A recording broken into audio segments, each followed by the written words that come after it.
Paulista, parabéns pela tentativa, né? Saindo atrás do marcador. Até comentávamos na transmissão que os jogos que a Inter saiu atrás do placar, a Inter não conseguiu virar, né, o jogo. Perdeu lá pro Cascavel, única derrota e tal, na Série D, agora na Copa Paulista tropeça de novo. Mas é aquele time alternativo, você está tentando encontrar essa equipe da Copa Paulista. Você conversou com a equipe no intervalo, e a Inter tomou esse gol logo aos 14 minutos, o time do Comercial acabou se retraindo muito, muitos toques laterais, a Inter não conseguia entrar na zaga, na área ou no gol dele. Aí você coloca o Michel Paulista, é aquele chute de fora da área que estava faltando. O que você conversou para eles ter calma? Como que foi essa conversa aí, ainda no intervalo?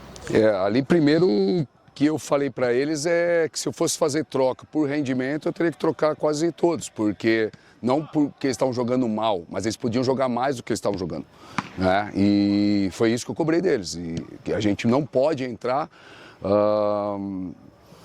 achando que vai ganhar o jogo só pelo fato de estar jogando em casa, por ser um time maduro, porque o nosso time era um time mais experiente do que o deles. O time comercial é um time jovem, que isso incomoda, eu falei isso na preleção, que é um time jovem, que o menino tem fome, né? É um time que está encaixando, né? Não tem nenhuma derrota na competição, e estavam motivados, e a gente sabia que se a gente entrasse mole, a gente poderia tomar o gol, e foi o que aconteceu.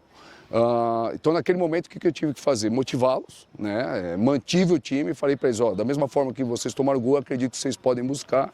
Voltamos, fizemos alguns ajustes, eu coloquei o Cadu no ataque na posse, né? Ele virava um meia por dentro, teve a chance até de fazer o gol pisando na área, mas na hora de marcar ele voltava a ser lateral. Então, voltamos com um time mais ofensivo, sem fazer as trocas de jogador, só troca de setor. Acredito que foi bom, a gente teve já algumas chances no começo, como essa do Cadu, como eu falei. Depois as trocas também deram resultado. O time deles só estava marcando e aí um contra-ataque, né, toma um gol e a gente tem que reconstruir tudo de novo. Empatamos o jogo, né? Naquele momento já estava com 4 atacantes dentro do campo, com um volante apenas, com um zagueiro apenas, né? Na verdade 2 volantes, mas um estava na zaga, mais um no setor. Enfim, as coisas que a gente tem que fazer ali na hora, as alternativas que a gente tem para ir buscar o resultado. Dentro do que foi o jogo, 2 vezes atrás do placar, buscar, o resultado foi satisfatório, embora, lógico, que a gente sempre quer vencer. Ainda mais jogando em casa. Você perdeu mais um jogador, né? No caso, o Thiaguinho. Vai tentar mais uma recomposição? Que sempre quando você perde um jogador por lesão, você fala, a gente vai no mercado. Trouxe o Romércio agora, zagueiro, por conta do Bruno. Mas pro Thiaguinho no ataque, você está satisfeito com o que você tem ou vai atrás também para a Copa Paulista, pelo menos? Com certeza nós vamos no mercado, isso sem sombra de dúvida, a gente vai precisar, mas ao mesmo tempo é muito bacana você ver o Vinícius Leite dando uma resposta, o Wallace dando uma resposta, né, o próprio Michel. Então os jogadores que nós temos, nós estamos procurando ter as melhores alternativas, mas a gente precisa sim no mercado. Além desses jogadores também teve o Gadelha, né, que nós perdemos. Então acredito que nesses setores do ataque a gente não só vai, mas como a gente deve ir para o mercado aí, com certeza. Então, Lucas Pinto, do Intervalo Esportivo, né? Queria que você falasse um pouco desse jogo, que a equipe teve que buscar o placar por 2 vezes e também na sequência, né, da Inter com apenas 1 vitória, né, 2 empates e 1 derrota. Verdade, Lucas. A campanha, se a gente for fazer um comparativo com a Série D, é uma campanha que está abaixo, mas o que eu falei para eles é que a gente tinha que se manter ali no G4, né, no grupo da classificação, e a gente está mantendo, né, tá conseguindo se manter ali, mas precisa, né, fazer os resultados, principalmente nos jogos em casa. A busca de pontos ela tem que ser constante. Semana que vem a gente sai de novo contra o Itapirense, né? Agora a vantagem é que depois no retorno a gente tem 3 jogos em casa, que a gente sabe que esses jogos em casa, se a gente ganhar, a gente classifica e classifica bem. Do jogo de hoje foi o que eu falei aqui para o Igor, um jogo que a gente não entrou como deve entrar, tem que entrar mais aceso, mais ligado, e o time deles a gente sabia que seria ou em transição ou em bola parada. Fizeram o gol na bola parada, depois quase fez outro, por sinal. E aí a gente tem que mexer no time, seja no lado motivacional, enfim, cobrar. E aí nós tivemos sim uma postura muito diferente no segundo tempo. Se jogasse dessa forma, como jogou o segundo tempo, tenho certeza que a gente seria vencedor.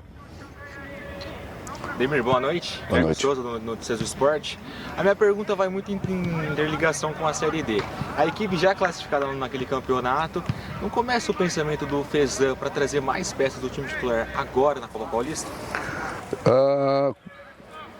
Depende muito de jogo a jogo. Por exemplo, né, nesse jogo aqui a gente entendeu que a gente tinha poucas opções pelo lado, e aí eu já subi o Lucas Douglas, né?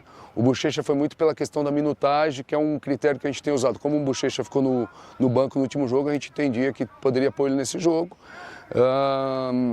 Mas isso vai ser natural, porque nós ainda temos 6 fichas para inscrição e ainda vamos poder fazer as 2 trocas em relação aos jogadores lesionados.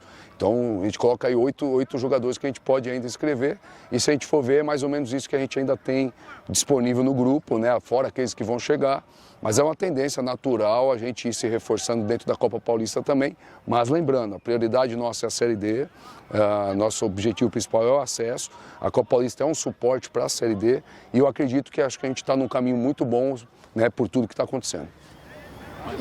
Só fala desse treino aí noturno, essa novidade pós-jogo, né? Alguns que jogaram estão treinando mais o elenco titular, né? Perfeito. Eu fiz muito isso lá no Santa Catarina, porque era muito pela demanda de jogo de quarta, sábado, e aí quando você divide o grupo, então por exemplo, você joga numa terça, vamos pegar o exemplo de hoje, você joga na terça-feira, nós ficamos mais ou menos com 10, 11 jogadores fora da convocação de jogo. Esses jogadores iam treinar em um outro horário, um treino que não seria tão bom como esse que está sendo agora. Então a gente entendeu que era um bom momento para colocar os reservas do jogo de hoje, juntamente com aqueles que estavam de fora, e se a gente for observar aí, é exatamente o time que foi titular contra o Cascavel, né, que está fazendo o treino, né, o Pedro que está comandando, agora minha cabeça já está bem cansada do jogo, eu vou só observar, mas a gente já está pensando no Monte Azul ali. Boa, obrigado, viu? Valeu.